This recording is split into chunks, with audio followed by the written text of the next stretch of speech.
વિદ્યાર્થી મિત્રો, ગાલા પેપર 3 એનો આપણે હવે સેક્શન બી એનો અભ્યાસ કરીશું.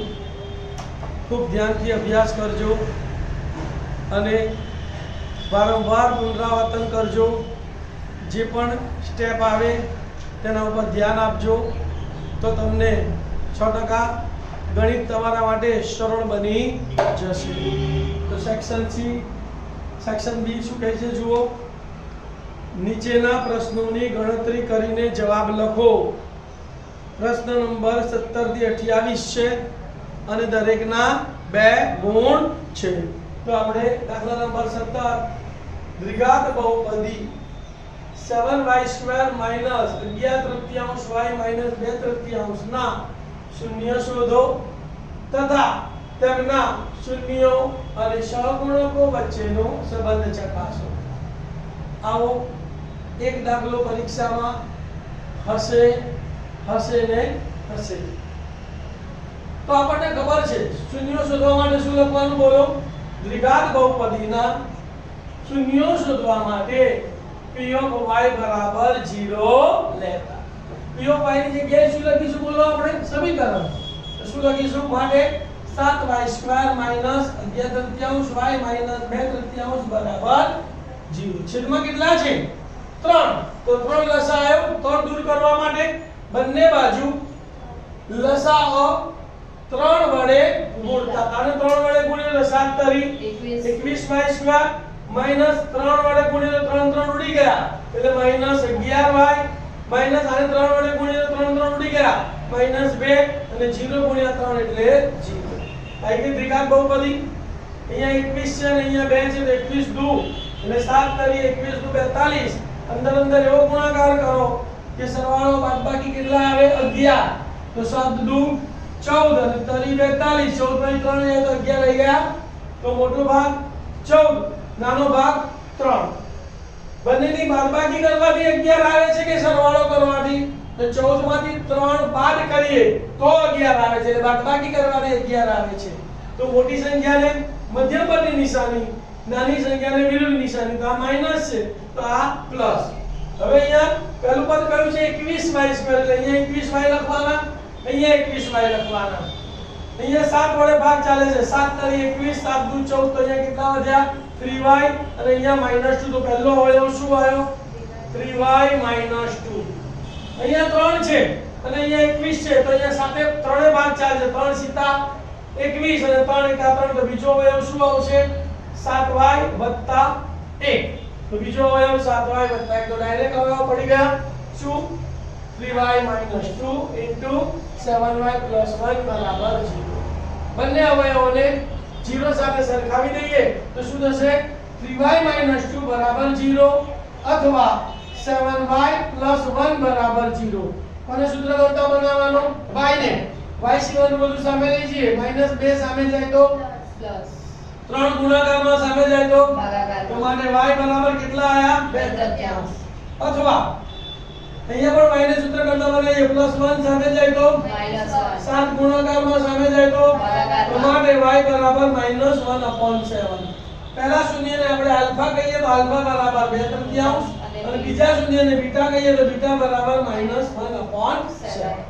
હવે શૂન્યનો સરવાળો અને ગુણાકાર સરવાળો લઈએ અને એકવાર ગુણાકાર લઈએ. તો શૂન્યના સરવાળાનું સૂત્ર શું છે આલ્ફા + બીટા. આલ્ફાની જગ્યાએ કેટલા મૂકીશું 2/3 વત્તા બીટાની જગ્યાએ -1/7. અહીંયા છેદમાં 3 અપૂર્ણાંકોના સરવાળા બાદબાકી આવે ને એટલે લસા લેવો પડે. શું લેવું પડે તો અહીંયા છેદમાં 3 છે અને અહીંયા છેદમાં 7 છે. તો 3 અને 7 નો લસા કેટલો આવે 21. 7 તરી 21 અહીંયા 21 લખી કાઢ્યા. 21 લાવવા માટે 2 ને કેટલા વડે ગુણ્યા 7 7 દુ 14 પ્લસ માઈનસ માઈનસ અને આને 3 વડે તો 3 એકા 3 14 માંથી 3 ગયા તો 11/21 એટલે સીધું સૂત્ર લખી નાખવાનું -b/a બરાબર -y નો સહગુણક છેદમાં y² નો સહગુણક બરાબર શૂન્યનો ગુણાકાર આલ્ફા ગુણ્યા બીટા બરાબર આલ્ફાની જગ્યાએ 2/3 ગુણ્યા -1/7. અપૂર્ણાંકોના ગુણાકારનો નિયમ ખબર છે ને અંશનો ગુણાકાર અંશમાં છેદનો ગુણાકાર છેદમાં. 2 ગુણ્યા -1 એટલે -2 અને 7 તારી 21 જુઓ -2 એટલે c અને 21 એટલે a તો બરાબર c upon a બરાબર અચળ પદ ભાગ્યા y² નો સરળ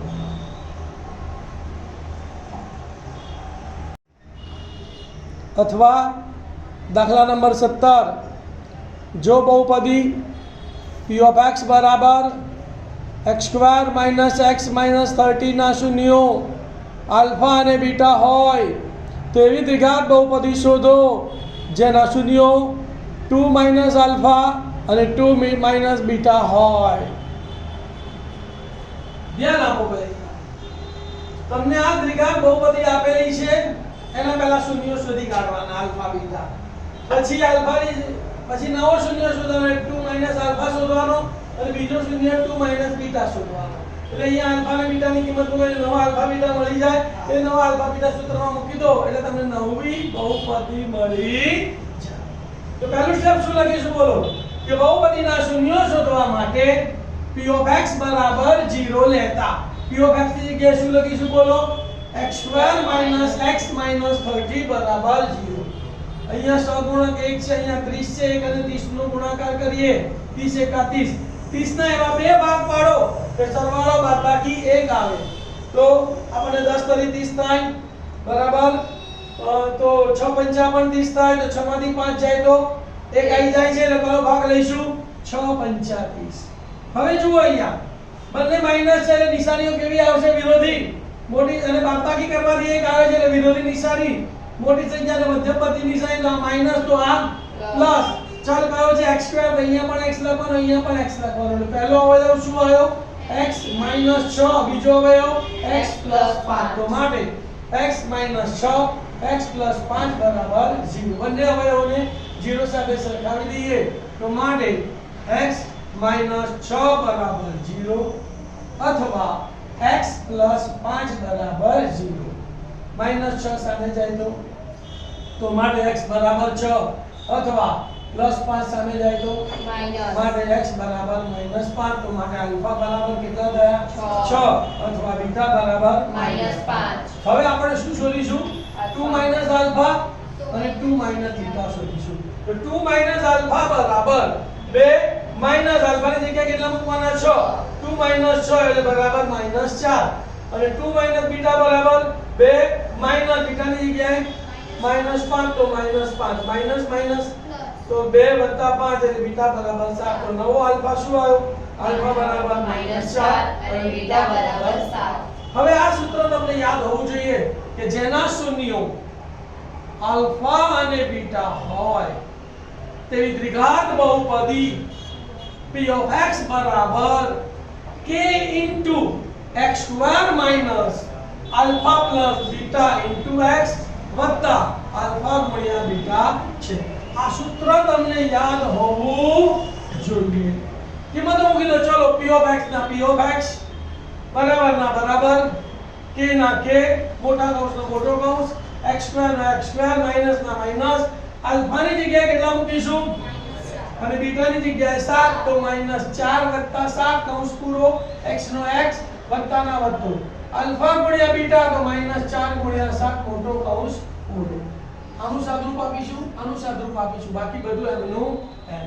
તો માટે p of x બરાબર k * હવે મોટા કૌંસની જગ્યાએ કેવો કૌંસ કરીશું નાનો કૌંસ x² ના x² 7 માંથી 4 ગયા તો 3 અને 3 ગુણ્યા x એટલે 3x નિશાની માઈનસ છે તો -3x પ્લસ માઈનસ માઈનસ અને 7 ચોક 28 તો તેની દ્વિઘાત બહુપદી કઈ મળી આપણને બોલો p of x બરાબર k * x² - 3x - 28 છે.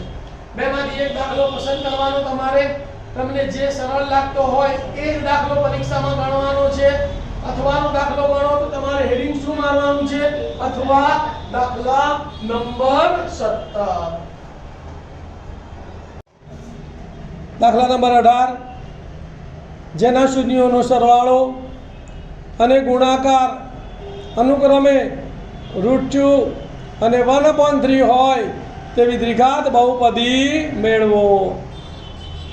ધ્યાન આપો ભાઈ, અહીં શૂન્યનો સરવાળો આલ્ફા વત્તા બીટા બરાબર કેટલા છે √2 શૂન્યનો ગુણાકાર ગુણ્યા બીટા બરાબર કેટલા છે 1/3 તો આ સૂત્ર યાદ રાખવાનું છે કે જેના શૂન્યો આલ્ફા અને બીટા હોય તેવી દ્વિઘાત બહુપદી કઈ છે બોલો p of x બરાબર k x square minus alpha વત્તા બીટા x વત્તા આલ્ફા બીટા છે કિંમતો મૂકીએ ચલો તો માટે p of x બરાબર k ના k મોટો કૌંસ x સ્ક્વેર ના x સ્ક્વેર માઈનસ આલ્ફા વત્તા બીટા ની જગ્યાએ કેટલા મૂકવાના √2 x અને આલ્ફા વત્તા આલ્ફા ગુણ્યા બીટા ની જગ્યાએ 1/3 લસા આવશે અને 3 વડે ગુણી 3 વડે ભાગીએ એટલે 3x2/3 થાય અને 3 વડે ગુણી 3 વડે ભાગીએ એટલે 3√2x/3 થાય છેદમાં 3 આવી ગયા 3 અહીંયા તો અહીંયા શું આવશે બોલો 3x2 3√2x + 1 એને બહાર કાઢીએ તો માટે p of x બરાબર k/3 3x2 3√2x + 1 છે જ્યાં k/3 is not equal to 0 તો માટે દ્વિઘાત બહુપદી કઈ છે બોલો p of x બરાબર k/3 3x2 3√2x + 1 છે આ ટૂંકી રીત છે બરાબર એકદમ ટૂંકી રીત છે આ રીતે દાખલો ગણો તો પણ તમને માર્ક મળી જાય દાખલા નંબર 19 સમાંતર શ્રેણી 2 7 12 ડેશ ડેશ ડેશ નું 15મું પદ શોધો જુઓ ભાઈ અહીં સમાંતર શ્રેણી આપેલી છે આપણને કઈ 2 7 12 ડેશ ડેશ ડેશ તો પ્રથમ પદ કયું આવશે એનું a તો પ્રથમ પદ a બરાબર કેટલા 2 સામાન્ય તફાવત d બરાબર બીજું પદ માઈનસ પહેલું પદ એટલે કે 7 - 2 બરાબર 5 અને n 15મું પદ શોધવાનું છે એટલે n બરાબર કેટલા લેવાના 15 અને an બરાબર પ્રસ્થાન હવે સમાંતર શ્રેણીના n માં પદનું સૂત્ર કયું છે બોલો n બરાબર a n - 1 * d કિંમતો મૂકી n ની જગ્યાએ 15 એ 15 બરાબર એની જગ્યાએ 2 વત્તા n - 1 એટલે 15 - 1 અને d એટલે 5 ગુણ્યા 5 15 માંથી 1 જાય તો 14 બાકી બધું એમનું m તો માટે એ 15 બરાબર 2 વત્તા 15 માંથી 1 જાય તો 14 ગુણ્યા 5 14 × 5 70 તો 2 વત્તા 70 આવશે તો માટે એ 15 બરાબર 2 વત્તા 70 70 ને 2 72 માટે એ 15 બરાબર 72 જવાબ શું લખવાનું સમાંતર શ્રેણીનું 15મું પદ 72 છે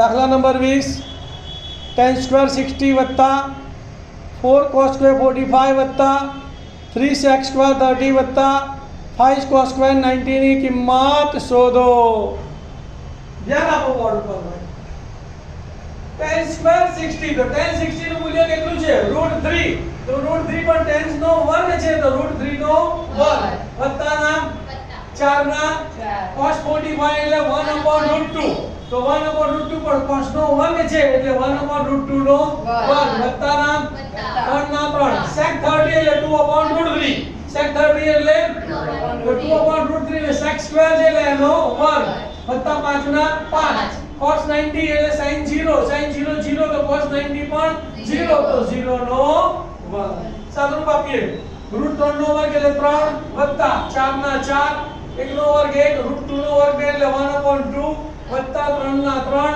2 નો વર્ગ 4 √3 નો વર્ગ 3 વત્તા 5 0 નો વર્ગ 0 ચલો 3 ના 3 વત્તા 2 દુ 4 2 કા 2 એટલે વત્તા 2 3 3 ઉડી ગયા વત્તા 4 અને 5 ગુણ્યા 0 એટલે 0 3 ને 2 5 ને 4 9 તો કિંમત કેટલી આવી એની 9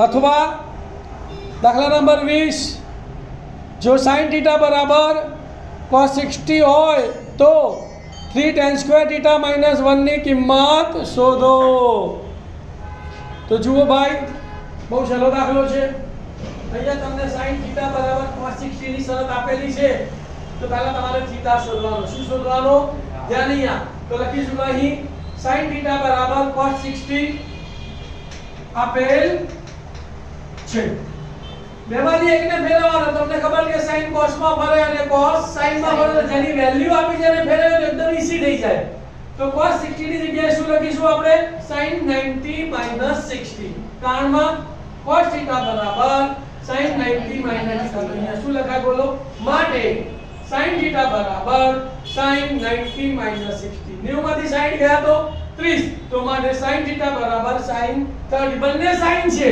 અહીંયા θ એટલે અહીંયા 30 છે તો θ બની ગયો 30 બસ તો હવે 3 tan square θ - 1 બરાબર θ ની જગ્યાએ કેટલા મૂકવાના 30 તો 3 tan square 30 - 1 3 ના 3 tan 30 નું મૂલ્ય 1/√3 પણ અહીંયા tan સ્ક્વેર છે તો 1/√3 નો વર્ગ કરવો પડે તો માટે 3 * 1/√3 નો વર્ગ -1 3 ના 3 1 નો વર્ગ 1 √3 નો વર્ગ 3 -1 ના -1 3 ઉડી ગયા તો શું વધ્યું 1 - 1 1 માંથી 1 ગયો તો 0 તો માટે જવાબ શું લખશો બોલો 3 tan square θ - 1 બરાબર 0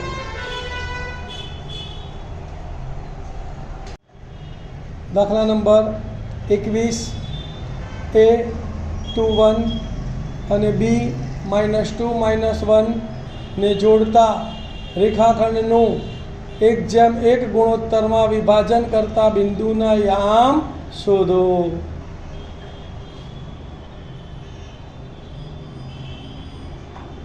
ધ્યાન આપજો 1:1 નો ગુણોત્તર આપ્યો એટલે મધ્ય બિંદુના યામની રીતે પણ આ દાખલો ગણી શકાય પણ આપણે એને વિભાજન સૂત્રનો ઉપયોગ કરીને દાખલો ગણવાનો છે તો આપણે લાઈનસર લખીશું કે ધારો કે અહીં a 2 - 1 અને b -2 1 ને જોડતા રેખાખંડ AB નું 1:1 ના ગુણોત્તરમાં વિભાજન કરતું બિંદુ PXY છે આકૃતિ જોઈ લો એના યામ 2 1 છે b ના યામ -2 -1 છે આ બિંદુ P XY છે એનો ગુણોત્તર 1:1 છે તો આ x1 અને આ y1 એટલે અહીં x1 બરાબર 2 y1 બરાબર 1 આ x2 આ y2 x2 બરાબર -2 y2 બરાબર -1 આ m1 આ m2 તો m1 બરાબર 1 m2 બરાબર 1 છે હવે કયા સૂત્રનો ઉપયોગ કરવાનો છે વિભાજન સૂત્રનો ઉપયોગ કરતા સૂત્ર મળે આવવું જોઈએ કે Pxy બરાબર m1x2 m2x1 છેદમાં m1 m2 નો x યામ છે એનો y યામ m1y2 m2y1 છેદમાં m1 m2 કિંમતો મૂકીએ છે ધ્યાન આપો ભાઈ ચલો m1 કેટલા છે 1 x2 કેટલા છે -2 તો 1 ગુણ્યા -2 વત્તા m2 કેટલા છે 1 અને x1 કેટલા છે 2 1 ગુણ્યા 2 અને m1 વત્તા m2 ને 1 વત્તા 1 ચલો અહીંયા m1 કેટલા છે 1 y2 કેટલા છે -1 તો 1 ગુણ્યા -1 વત્તા m2 કેટલા છે 1 અને y2 કેટલા છે 1 તો 1 ગુણ્યા 1 છેદમાં m1 m2 એટલે 1 1 સાદુરૂપ આપીએ 1 ગુણ્યા -2 એટલે -2 વત્તા 2 કા 2 1 વત્તા 1 એટલે 2 1 ગુણ્યા -1 એટલે -1 વત્તા 1 એકા 1 અને છેદમાં 1 વત્તા 1 એટલે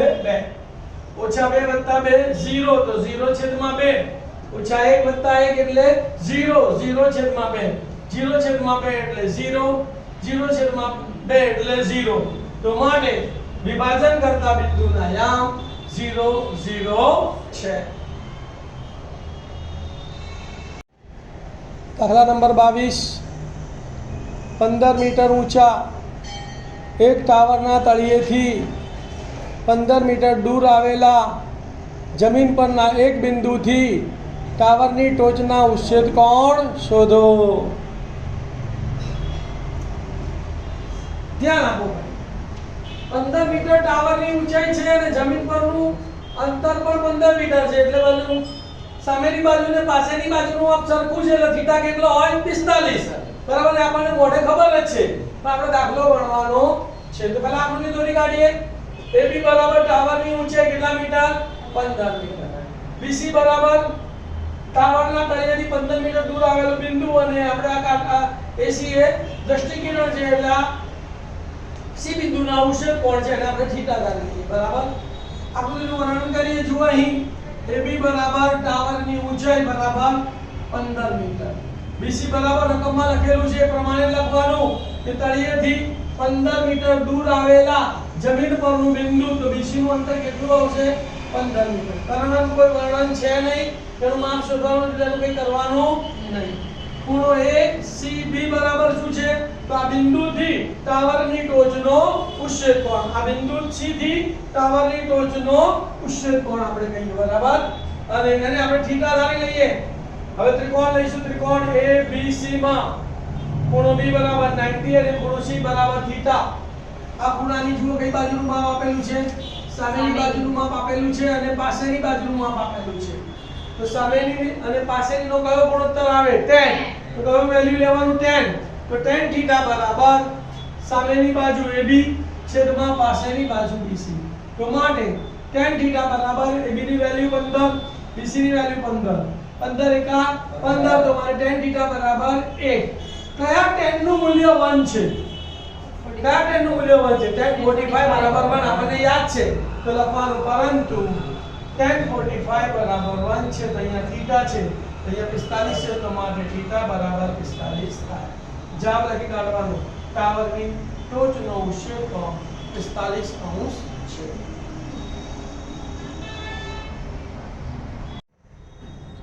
દાખલા નંબર 23. P કેન્દ્ર અને 8 સેન્ટીમીટર ત્રિજ્યાવાળા વર્તુળની બહારના બિંદુ A માંથી દોરેલ સ્પર્શક વર્તુળને B માં સ્પર્શે છે. જો AB બરાબર 15 સેન્ટીમીટર હોય તો PA શોધો.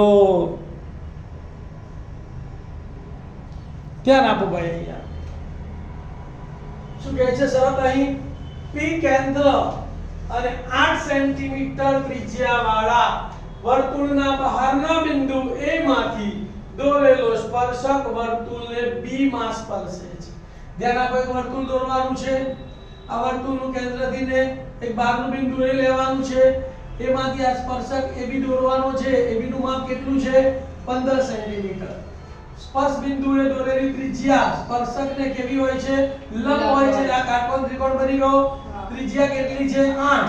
તો લખવાનું અહીં AB બરાબર 15 સેન્ટીમીટર, PB બરાબર 8 સેન્ટીમીટર. કાટકોણ ત્રિકોણનો કોણની ત્રિપુટી આપણને ખબર છે 8/15/17. તો મોડે જવાબ ખબર પડી ગઈ કેટલો આવશે? 17. લખવાનું કેવી રીતે? તો લખવાનું કે હવે ત્રિકોણ PBA માં ખૂણો B કાટકોણો છે, માટે પાયથાગોરસના પ્રમેય મુજબ કર્ણનું માપ શોધવાનું છે. તો પહેલા કર્ણનું સૂત્ર લેવાનું, તો કે PA² બરાબર PB² વત્તા AB². માટે PA² બરાબર PB એટલે 8, 8 નો વર્ગ વત્તા AB એટલે 15, 15 નો વર્ગ. તો માટે PA² બરાબર 64 વત્તા 15, 15 225. વર્ગ દૂર કરેલો સામેનાનું વર્ગમૂળ 64 વત્તા 225 નો સરવાળો કરીએ. 5 ને 4 9, 6 ને 2 8 અને 2 ના 2 તો 289. 289 17 નો વર્ગ છે, તો માટે PA બરાબર 17 સેન્ટીમીટર. તો જવાબ લખી કાઢવાનો. PA બરાબર 17 સેન્ટીમીટર છે. તો આકૃતિમાં ખ્યાલ આવી ગયો અને ત્રિપુટી યાદ રાખો, તમે ડાયરેક્ટ જવાબ પણ લખી શકો. અથવા દાખલા નંબર 23. ચતુષ્કોણ XYZW એક વર્તુળને પરિગત છે. જો XY બરાબર 3.2 સેન્ટીમીટર, YZ બરાબર 8.9 સેન્ટીમીટર અને XW બરાબર 4.5 સેન્ટીમીટર હોય તો ZW શોધો. ધ્યાન આપો ભાઈ. હવે એક દાખલો પૂછાય છે. તો અહીં ચતુષ્કોણ XYZW એક વર્તુળને કેવું છે? પરિગત છે, એટલે કે વર્તુળની બહાર છે. ઘણીવાર એવું પૂછે કે ચતુષ્કોણને અંતર્ગત વર્તુળ આપે કાં તો વર્તુળને પરિગત ચતુષ્કોણ આપે, બધું એક જ છે. માપ આપેલા છે. તો જો આ વર્તુળ છે એને પરિગત ચતુષ્કોણ XYZW આપણે દોર્યું, બરાબર. XY બરાબર 3.2 સેન્ટીમીટર, તો XY બરાબર 3.2 સેન્ટીમીટર. YZ બરાબર 8.9 સેન્ટીમીટર, YZ બરાબર 8.9 સેન્ટીમીટર અને XW બરાબર 4.5 સેન્ટીમીટર, તો XW બરાબર 4.5 સેન્ટીમીટર. ખાસ આ શરત તમારે હવે લખવાની. શું લખવાની બોલો? કે વર્તુળને પરિઘટ ચતુષ્કોણની સામસામેની બાજુઓનો સરવાળો સમાન થાય છે. તો જે બાજુ શોધવાની છે એનો સરવાળો પહેલા લખવાનો તો WZ W શોધવાની છે તો પહેલા આ બેનો સરવાળો લખીશું, પછી આ બેનો તો માટે સૂત્ર શું આવશે બોલો? XY ZW બરાબર XW YZ. પહેલા YZ XW લખો કે XW YZ લખો કોઈ ફરક પડતો તો માટે સૂત્ર શું લખ્યું બોલો આપણે?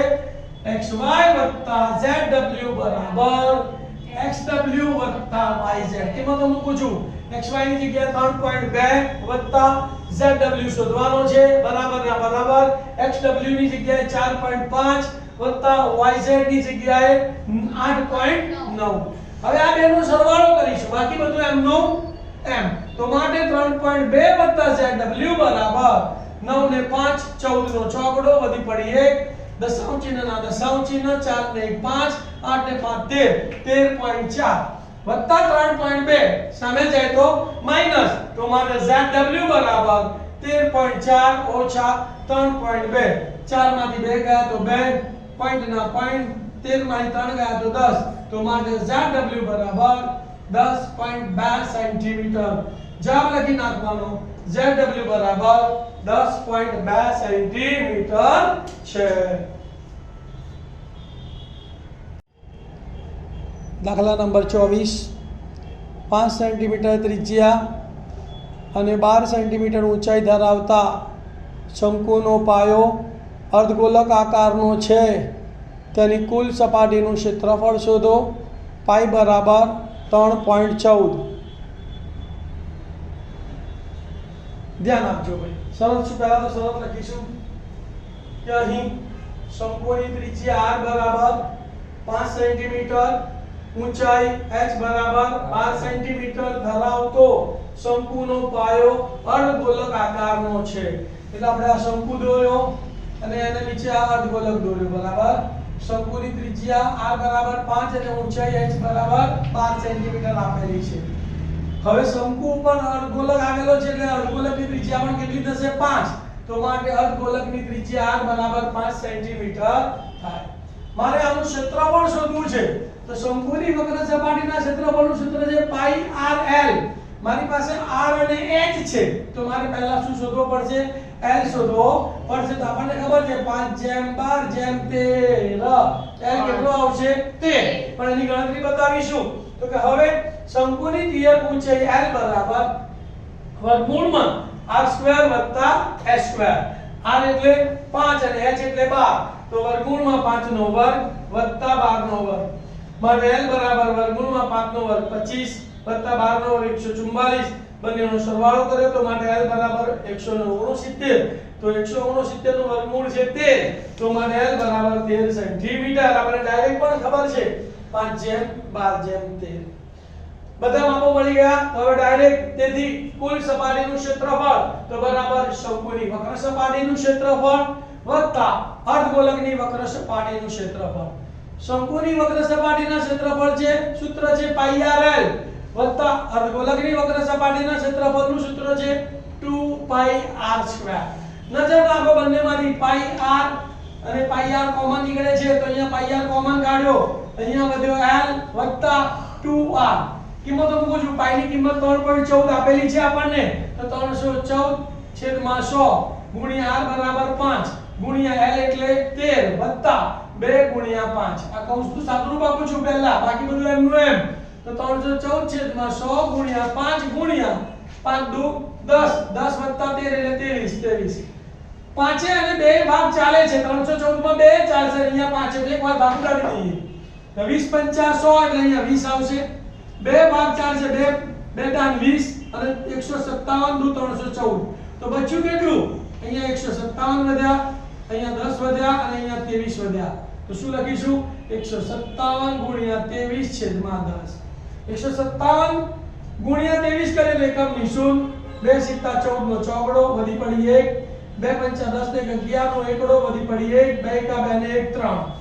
3 ને ગુણાકાર કરી 3 × 7 21 નો એકડો વધી પડી 2, 3 × 5 = 15 ને 17 નો સાતડો વધી પડી 1, 3 × 3 ને 1 4. આ બંનેનો સરવાળો કરીએ 0 + 1 એટલે 1, 7 ને 4 11 નો એકડો વધી પડી 1 1 ને 1 2 ને 4 6 3 ના 3 તો કેટલો જવાબ આવ્યો 3611. હવે અહીંયા છેદમાં 10 આપેલા છે એટલે એક આંકડા પછી આપણે પોઈન્ટ કાપી દઈએ તો આપણો જવાબ શું આવશે 361.1 સેન્ટીમીટર સ્ક્વેર.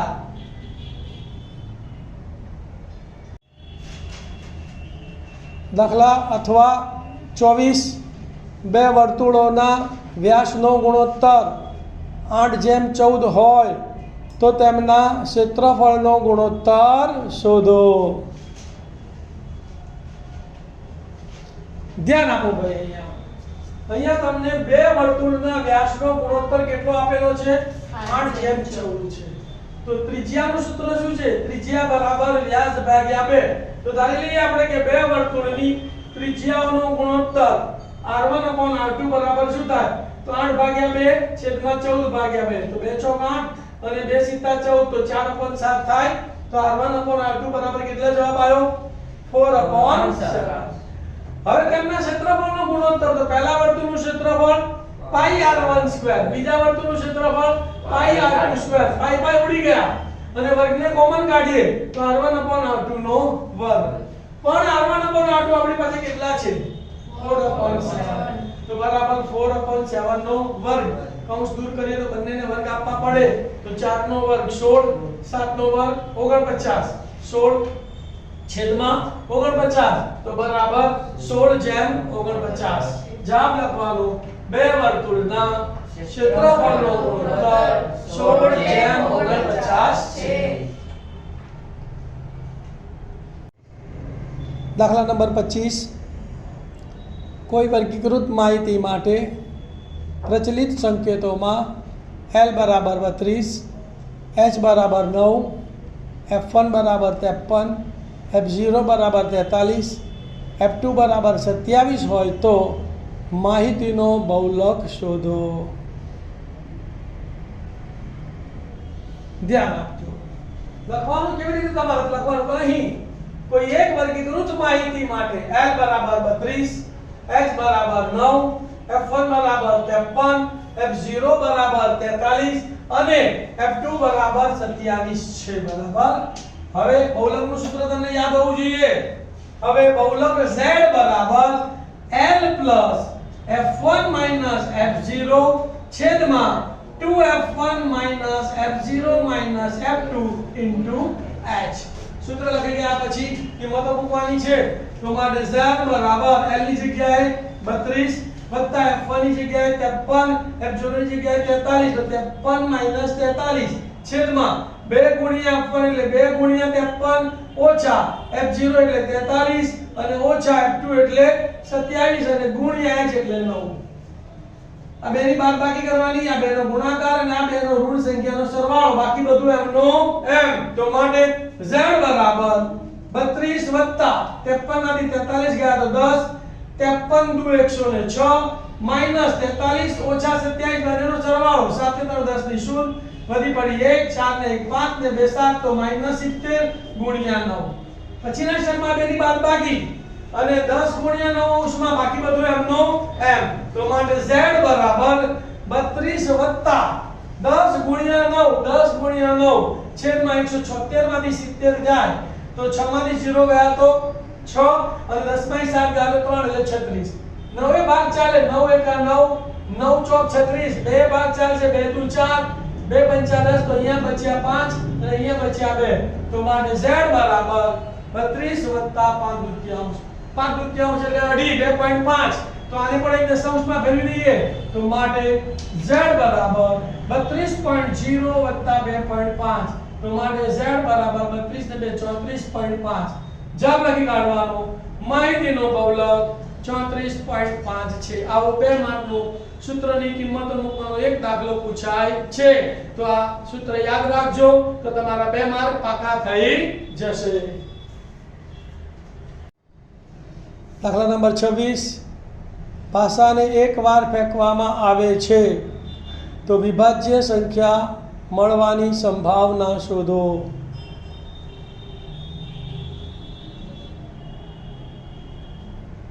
ધ્યાન આપજો ભાઈ. પાસાને એકવાર ફેંકતા કયા પરિણામો મળે આપણને? 1 2 3 4 5 અને 6 મળે. તો માટે પ્રયોગના કુલ શક્ય પરિણામોની સંખ્યા ગણી કાઢો. 1 2 3 4 5 અને 6. પહેલો દાખલો શું કહે છે કે વિભાજ્ય સંખ્યા મેળવવાની સંભાવના. તો ધારી લઈશું, ધારો કે ઘટના a બરાબર લાઈન સર લખવાનું છે વિભાજ્ય સંખ્યા મળે છે. તો માટે ઘટના એ ઉદ્ભવવાના પહેલા અહીંયા પરિણામો શોધવા પડશે. તો પરિણામો વિભાજ્ય કેટલા? તો 4 વિભાજ્ય છે અને 6 છે. 1 નહીં, 2 નહીં, 3 નહીં ને 5 નહીં. તો પરિણામ કયા આયા? 4 અને 6. તો માટે ઘટના એ ઉદ્ભવવાના પરિણામોની સંખ્યા કેટલી છે? 1 અને 2. હવે સૂત્ર લખવાનું, P of A બરાબર ઘટના એ ઉદ્ભવવાના પરિણામોની સંખ્યા છેદમાં પ્રયોગના કુલ શક્ય પરિણામોની સંખ્યા. તો બરાબર 2/6. ભાગ ચાલશે 2 કા 2 અને 2 તરીને 6. તો માટે P of A બરાબર 1/3. વિદ્યાર્થી મિત્રો, અહીં આપણો પેપર 3 નો વિભાગ બી પૂરો થાય છે. તમે બીજા હજારો વિદ્યાર્થીઓને આ વિડિયોનો લાભ મળે તેના માટે ધોરણ 10 ના ગુજરાતી મીડિયમના વિદ્યાર્થીઓને શેર કરજો. Thank you.